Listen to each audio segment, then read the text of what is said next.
Здравствуйте, уважаемые коллеги. Очень рад участвовать в замечательном научном мероприятии. Благодарю за приглашение.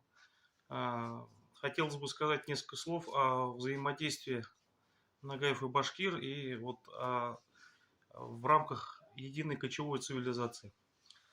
Ну, на самом деле не секрет то, что в современной науке существует тенденция к тому, чтобы пересмотреть взгляды прежние, да, которые имелись.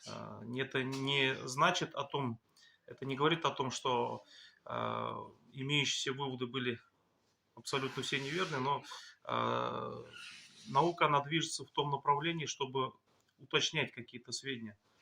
Вот. Существует такой расхожий миф о том, что существуют некие такие, да, чистые кочевники и не совсем кочевники.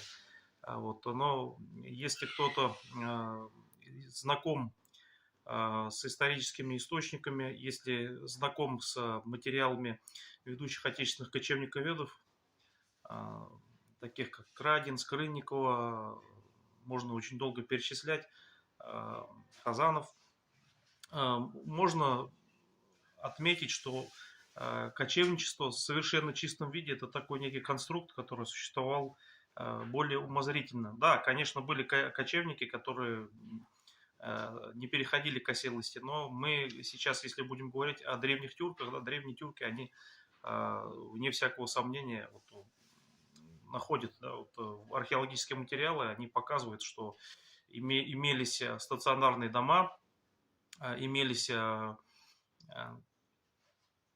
с отоплением, да, так называемые каны, такой особый вид отопления. То же самое можно сказать и даже вот Светлана Александровна Плетнева, когда описывала половцев, да, некие полустационарные такие жилища, которые, да, имелись на зиму. Почему это, с чем это было связано? Когда, например, да, очень большой наст, это означает, что кочевать достаточно тяжело, имеется в виду, да, наст снега. Вот, занимались и земледелием, да, то есть если опять-таки вернуться к древним тюркам или же даже более позднюю, да, ордынскую эпоху, мы знаем о том, что там сеяли проса. И вот я, собственно говоря, представитель нагайского народа, и поэтому мне легче говорить о своем народе, о предках своего народа. Как известно, нагайцы с башкирами очень тесно были взаимосвязаны, хотя это были не всегда простые отношения. Вот я отсылаю опять-таки к статьям Булата Ахмедовича Азнабаева о Ногайской Башкирии. И вот башкиры, они фактически вошли, да, в политическую систему Ногайской Орды некогда и составляли единый народ именно в политическом смысле. Хотя этнически, естественно, это разные этнические образования, нагайцы и башкиры, с сильным взаимодействием.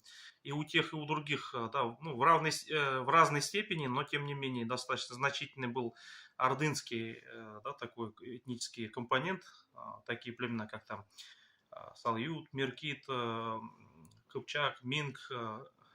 Ну, многие из этих перечисленных, они имеются, имеются до сих пор в родовой структуре нагайцев.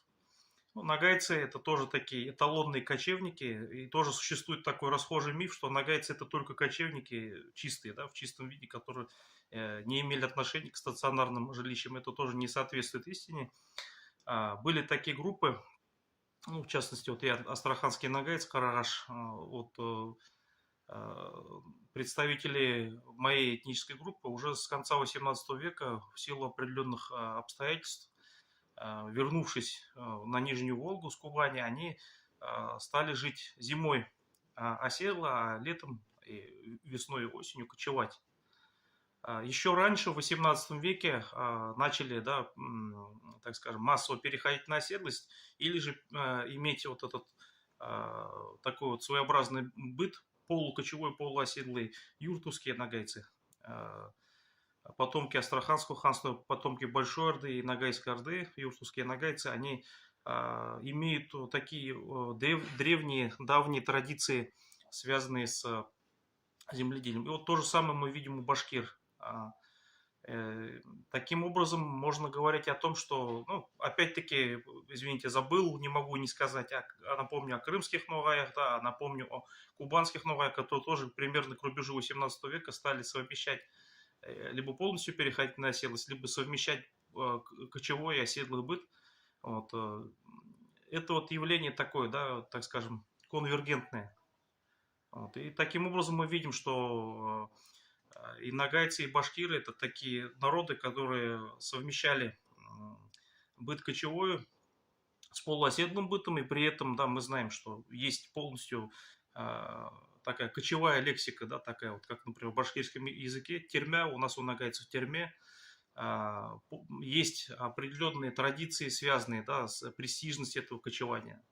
Вот. И я надеюсь, данная тема, она, конечно, нуждается в дополнительном изучении и расширении. Я надеюсь, что мы, да, сейчас вот с этим начинанием мы продолжим изучать данную замечательную тему. Вот. Спасибо большое.